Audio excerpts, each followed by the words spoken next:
नमस्कार दोस्तों, आप देख रहे हैं डिंडोरी तक न्यूज। काउंटिंग से पहले इंदौर की सुरक्षा व्यवस्था चौकस, 1000 जवानों के हाथ में सिक्योरिटी की कमान। इंदौर में चुनावी मतगणना के दौरान किसी प्रकार की सुरक्षा चूक न हो, इसके लिए करीब 1000 जवान मतगणना स्थल पर तैनात रहेंगे। इंदौर पुलिस कमिश्नर मकरंद देओस्कर ने इस बात की जानकारी दी। उन्होंने बताया कि मतगणना स्थल पर इंदौर पुलिस की ओर से इलेक्शन कमीशन के निर्देशों के अनुसार त्रिस्तरीय सुरक्षा व्यवस्था की जा रही है। यहाँ बाहरी सुरक्षा के रूप में स्ट्रांग रूम से लेकर काउंटिंग टेबल तक की व्यवस्था की गई। इसमें सिर्फ पास के आधार पर एंट्री होगी। इंदौर पुलिस कमिश्नर ने बताया कि जिन अधिकारियों, कर्मचारियों और मतगणना अभिकर्ताओं से पास मिले हैं, केवल उन्हीं को एंट्री दी जाएगी। प्रत्याशियों के एजेंट मतगणना कक्ष में नहीं लाए जा सकेंगे मोबाइल और अन्य गैजेट। आज 3 दिसंबर को होने वाली मतगणना से प्रत्याशियों के एजेंट, मोबाइल या अन्य किसी तरह के गैजेट मतगणना स्थल तक नहीं ले जा सकेंगे। उन्हें मतगणना स्थल पर तय समय पर पहुंचना होगा। परिचय पत्र जरूर उनके साथ होना चाहिए। किसी भी स्थिति में परिचय पत्र जैसे आधार कार्ड या मतदाता परिचय पत्र साथ ले जाना न भूलें। एजेंट के लिए जरूरी है कि वे आंख कान खुले रखकर मतगणना स्थल पर बैठे। किसी भी तरह की गड़बड़ी की आशंका होने पर तुरंत आपत्ति दर्ज कराएं। चीनी निमोनिया और इन्फ्लुएंजा फ्लू को लेकर सतर्क इंदौर स्वास्थ्य अधिकारी ने जारी किए दिशा निर्देश। चीन में दुनिया भर में फैली कोरोना महामारी के बाद अब एक बार फिर से नया फ्लू फैलने का सामने आ रहा है। बताया जा रहा है कि चीन में अब छोटे बच्चों में फ्लू तेजी से फैल रहा है। ये फ्लू बच्चों के लिए बेहद खतरनाक साबित हो रहा है। इस फ्लू के फैलने से खबर सुनकर बाद भारत में राज्य पहले से ही सतर्क हो गया है। दरअसल कोरोना महामारी में लाखों लोगों की जान चली गई। अब ऐसा न हो, इसलिए पहले से ही सभी राज्य सतर्कता बरत रहे हैं। स्वास्थ्य विभाग भी इसको लेकर अलर्ट हो गया है। जो फ्लू फैल रहा है उसे निमोनिया और इन्फ्लुएंजा फ्लू कहा जा रहा है। ये सबसे ज्यादा बच्चों को अपनी चपेट में ले रहा है। पश्चिमी विक्षोभ का असर, छाए रहेंगे बादल, 20 से ज्यादा जिलों में बारिश का अलर्ट।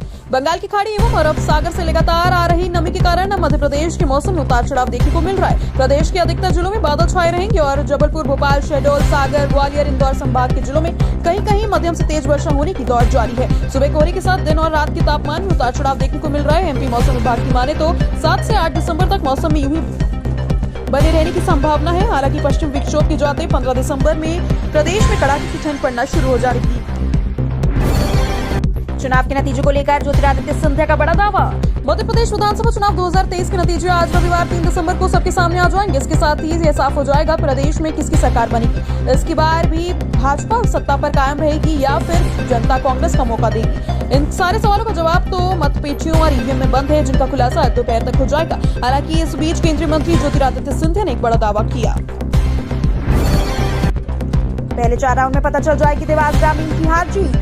देवास जिले के 5 विधानसभा क्षेत्रों में 17 नवंबर को हुई मतगणना के परिणाम आज रविवार को सबके सामने होंगे। मतगणना सुबह 8 बजे से बीएनपी स्थित केंद्रीय विद्यालय के अलग अलग कक्षों में शुरू हो जाएगी। सबसे ज्यादा 22 राउंड में बागली की मतगणना होगी, जबकि हाट पिपेलिया से सबसे कम 18 राउंड में गणना पूरी हो जाएगी। सोनकच्छ, खातेगांव, देवास की गणना में 21 राउंड लगेंगे। प्रशासन ने बीएनपी में मतगणना के लिए सभी तैयारियां पूरी कर ली हैं।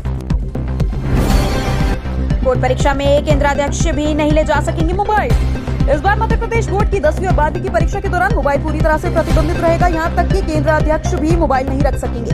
परीक्षा केंद्र के अंदर किसी भी के पास मोबाइल पाया गया तो 10 साल की सजा होगी। माध्यमिक शिक्षा मंडल की ओर से 10वीं और 12वीं की प्रश्न पत्र बहुप्रसारित होने से बचाने के लिए इस बार परीक्षा केंद्र के अंदर मोबाइल प्रतिबंधित होगा। केंद्राध्यक्ष, सहायक केंद्राध्यक्ष, पर्यवेक्षक सहित किसी भी स्टाफ के पास मोबाइल पाया गया तो 10 साल की सजा होगी और मंडल के परीक्षा कार्य से उन्हें डिबार किया जाएगा।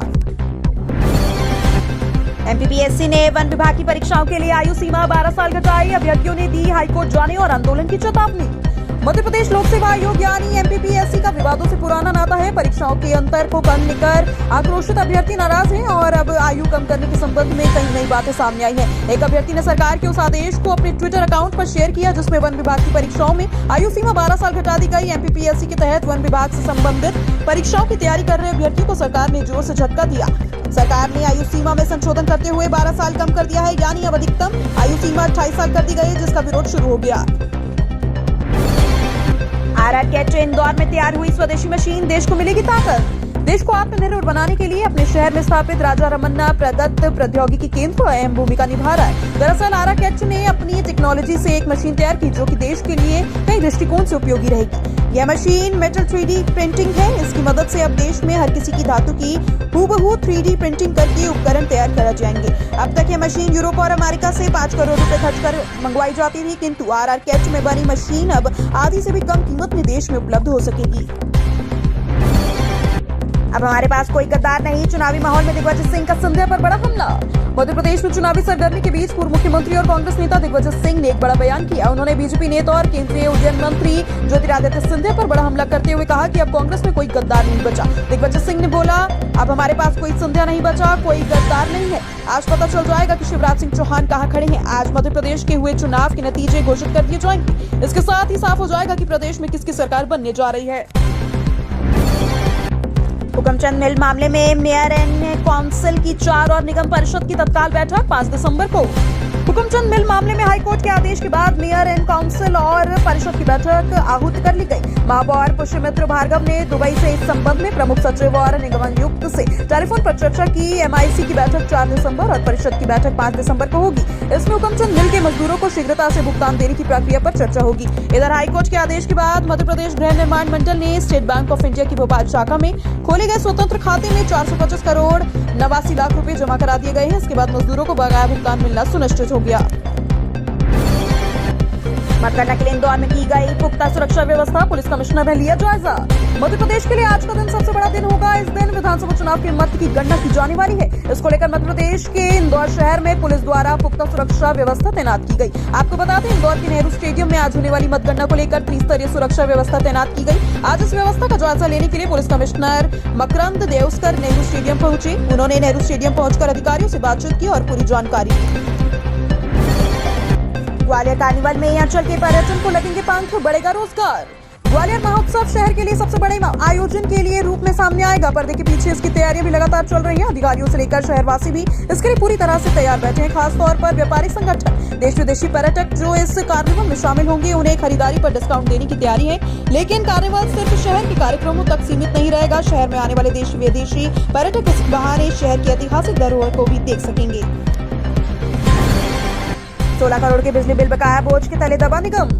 बिजली बिल बकाया जमा न करने को लेकर नगर निगम और विद्युत वितरण कंपनी के अफसरों के बीच हुआ विवाद भले ही वरिष्ठ अधिकारियों के हस्तक्षेप से निपट गया, लेकिन नगर निगम अभी भी विद्युत वितरण कंपनी के 16 करोड़ की बिजली बिल बकाया के बोझ तले दबा है। अगर दिसंबर माह में बकाया नहीं चुका गया तो यह बढ़कर 24 करोड़ हो जाएगा। विद्युत वितरण कंपनी को लेकर नगर निगम का प्रॉपर्टी टैक्स चुकाना है। विद्युत कंपनी ने अधिकारियों का कहना है कि नगर निगम से डिमांड मिलते ही प्रॉपर्टी टैक्स चुका दिया जाएगा। खंडवा में 3 लेयर सुरक्षा के बीच होगी मतगणना, मोबाइल रहेगा पूर्ण प्रतिबंधित। विधानसभा चुनाव के लिए खंडवा जिले के 4 विधानसभाओं की मतगणना हुकमचंद यादव आदर्श महाविद्यालय नालदा में आज 3 दिसंबर को सुबह 8 बजे से प्रारंभ होगी। मतगणना की शुरुआत डाक मतपत्रों से होगी। मतगणना के लिए प्रशासन द्वारा सभी तैयारियां पूरी हो चुकी है। कड़ी सुरक्षा के बीच मतगणना होगी। बगैर पास के 100 मीटर के दायरे में कोई नहीं जा सकेगा। मतगणना केंद्र में मोबाइल सहित कोई भी इलेक्ट्रॉनिक्स वस्तुओं पर प्रतिबंध रहेगा। सरकारी स्कूलों में होगी करियर काउंसलिंग, 11 दिसंबर को कॉलेज चलो अभियान। सरकारी कॉलेजों में प्रवेश का प्रतिशत बढ़ाने के लिए अब शिक्षक मैदान में उतरे हैं, जहां उन्हें उच्च शिक्षा के लिए विद्यार्थियों की काउंसलिंग करना है। इसके आधार पर छात्र छात्राओं को कॉलेजों तक ले जाया जाएगा। शिक्षकों को हायर सेकेंडरी स्कूलों में पढ़ने वाले 12वीं कक्षा के विद्यार्थियों को उनकी रुचि के आधार पर विषय चयन करने में मदद करनी है। कॉलेज चलो अभियान के अंतर्गत काउंसलिंग की जाएगी, जो 11 दिसंबर से 31 जनवरी के बीच रखना है। उच्च शिक्षा विभाग ने कॉलेजों के दायरे में आने वाले स्कूलों को इन गतिविधियों को संचालित करने के निर्देश दिए हैं। प्रदेश के सबसे बड़े जन औषधि केंद्र को आयुष्मान से नहीं जोड़ा, महंगा हो रहा है उपचार। तमाम प्रयासों के बाद भी जन औषधि केंद्र लोगों का भरोसा नहीं जीत पा रही। प्रदेश के 450 स्टोर का जन औषधि का महीने भर का मात्र 25 लाख का कारोबार कर पा रहे हैं। इसमें भी अखिल भारतीय आयुर्विज्ञान संस्थान भोपाल स्थित केंद्र का योगदान करीब 4 लाख से ऊपर है। राजधानी में जन औषधि की अभी भी 12 दवा स्टोर हैं। इनमें से कुछ बंद होने के कगार पर है। कुछ दवा स्टोर में दवा के अलावा कॉस्मेटिक आदि का सामान बेचकर दुकान का खर्च चला रहे हैं। हालात ये है कि प्रदेश के कई जिलों में अभी भी जन औषधि केंद्र नहीं है। उच्च शिक्षा विभाग ने बढ़ाई तिथि, अगली कक्षा में प्रोन्नत करने के लिए 1 माह का समय मिला। उच्च शिक्षा विभाग ने यूजी द्वितीय तृतीय और पीजी तृतीय सेमेस्टर में प्रवेश नवीनीकरण की तारीख 31 दिसंबर बढ़ा दी है। इन कोर्सेज में ऑनलाइन प्रवेश नवीनीकरण के लिए महाविद्यालय की निर्धारित तिथि में वृद्धि की गई। विभाग द्वारा जारी आदेश के अनुसार सभी सरकारी गैर सरकारी कॉलेजों में स्नातक द्वितीय तृतीय वर्ष एवं स्नातकोत्तर तृतीय सेमेस्टर के विद्यार्थियों के प्रवेश नवीनीकरण का कार्य संबंधित पाठ्यक्रम के परीक्षा परिणाम घोषित होने के 30 दिन में ऑनलाइन ई प्रवेश पोर्टल के माध्यम से करें। श्योपुर की 2 विधानसभा सीटों पर 26 उम्मीदवारों के भाग्य का होगा फैसला। विधानसभा चुनाव का परिणाम की उल्टी गिनती शुरू हो गई है। आज सुबह 8 बजे शहर के पॉलिटेक्निक कॉलेजों में शुरू मतगणना होगी। ऐसे में जैसे जैसे मतगणना का समय नजदीक आ रहा है, वैसे वैसे उम्मीदवारों और राजनीतिक दलों के नेताओं कार्यकर्ताओं की धड़कनें बढ़ती नजर आ रही हैं। आज रविवार दोपहर तक काफी कुछ तस्वीरें साफ हो जाएंगी। प्रशासन की ओर से मतगणना की सभी तैयारियां पूरी कर ली गई हैं। दोनों विधानसभा क्षेत्रों के वोटों की गणना अलग अलग कक्षों में होगी। राष्ट्रीय शूटिंग चैंपियनशिप में मध्य प्रदेश ने जीते 15 पदक। राजधानी में आयोजित हो रही 66वीं नेशनल शूटिंग चैंपियनशिप में मध्य प्रदेश अकादमी के निशानबाजों ने शानदार प्रदर्शन करते हुए 5 स्वर्ण, 4 रजत व 6 कांस्य सहित कुल 15 पदक जीते। ऐसे में नैन्सी सोलंकी ने मध्य प्रदेश की 10 पदक जीतकर अपनी श्रेष्ठता साबित कर दी। गोरेगांव स्थित मध्य प्रदेश शूटिंग अकादमी परिसर में यह प्रतियोगिता आयोजित हो रही है, जिसमें प्रदेश भर के शीर्ष निशानेबाजी अपने कौशल दिखा रहे हैं। शुक्रवार को 50 मीटर की फ्री पिस्टल सीनियर महिला सिविलियन चैंपियनशिप में मध्य प्रदेश अकादमी की नैन्सी सोलंकी ने स्वर्ण पदक जीता। हाईकोर्ट में एम्बुलेंस तैनात करने की मांग, स्टाफ को आपातकालीन स्थिति में ट्रेनिंग भी दी जाएगी। हाईकोर्ट बार एसोसिएशन ने प्रशासनिक न्यायमूर्ति एस.ए. धर्माधिकारी को पत्र लिखकर हाईकोर्ट डिस्पेंसरी में एक एम्बुलेंस तैनात करने की मांग की है। पत्र में एसोसिएशन के पदाधिकारियों ने कहा कि कार्य दिवस के दिन हाईकोर्ट परिसर में बड़ी संख्या में वकील और न्यायालयीन स्टाफ मौजूद रहता है। कई बार अचानक तबीयत बिगड़ने और मरीज को तुरंत अस्पताल ले जाना पड़ता है। ऐसे में एम्बुलेंस नहीं होने की वजह से परेशानी का सामना करना पड़ता है। जिले में धारा 144 लागू, जुलूस और रैली निकालने पर प्रतिबंध। जिले में 7 विधानसभा क्षेत्र की आज रविवार को जिला जेल में सुबह 8 बजे से मतगणना की जाएगी। इस संबंध में जिला निर्वाचन अधिकारी एवं कलेक्टर आशीष सिंह ने धारा 144 के तहत प्रतिबंधात्मक आदेश जारी कर दिया। ऐसे में सभी तरह की जुलूस, रैली आयोजन और एक जगह लोगों की एकत्रित होने आदि के लिए अनुमति नहीं होगी। यदि अनुमति के बिना आयोजन किए गए तो संबंधित के खिलाफ कार्रवाई की जाएगी। कांग्रेस ने अपने प्रत्याशी को दी अग्रिम बधाई। यूथ कांग्रेस अध्यक्ष ने की कार्यकर्ताओं से अपील। मध्य प्रदेश विधानसभा चुनाव 2023 का रिजल्ट आज आने वाला है। उससे पहले मध्य प्रदेश यूथ कांग्रेस अध्यक्ष डॉक्टर विक्रांत भूरिया का बड़ा बयान सामने आया। उन्होंने आरोप लगाया कि भाजपा चुनाव हार रही है, इसलिए वह कोई भी हथकंडा अपना सकती है। डॉक्टर विक्रांत भूरिया युवा कांग्रेस कार्यकर्ताओं से अपील की है कि वे सुबह 6 बजे से सरकार बनने तक के अपने क्षेत्र में सक्रिय रहें। यूथ कांग्रेस का दावा है कि एमपी में 130 से ज्यादा सीट के साथ कांग्रेस की सरकार बनेगी और सीएम कमलनाथ होंगे। भाजपा की जीत के लिए शनिदेव की शरण में पहुंचे बीजेपी राष्ट्रीय अध्यक्ष। भाजपा के राष्ट्रीय अध्यक्ष जेपी नड्डा 5 राज्यों में हुए विधानसभा चुनाव में भाजपा की जीत के लिए मतगणना से पहले आशीर्वाद लेने शनिदेव की शरण पहुंचे। नड्डा त्रेतायुगीन शनिदेव के मंदिर पर शनिश्चरा पहाड़ पहुंचे। उन्होंने शनि का तिलकाभिषेक किया और पूजा अर्चना की, जिससे प्रदेश भर में सहित राजस्थान, छत्तीसगढ़, तेलंगाना में पार्टी की विजय हो और सरकार बन सके। जेपी नड्डा के साथ केंद्रीय कृषि मंत्री नरेंद्र सिंह तोमर, मध्य प्रदेश के गृह मंत्री नरोत्तम मिश्रा सहित कई भाजपा नेता शनि मंदिर पहुंचे। शनि की पूजा संध्या राजघराने की कुलगुरु ने करवाई।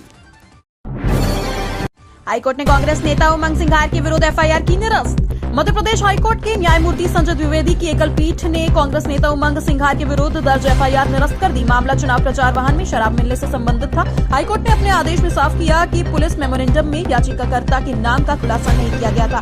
इसके अलावा गवाहों ने भी याचिकाकर्ता का नाम नहीं लिया। दरअसल पूर्व मंत्री सिंघार गंधवानी विधानसभा क्षेत्र से कांग्रेस प्रत्याशी है। उनकी अनुमति प्राप्त प्रचार वाहन से शराब जब्त हुई।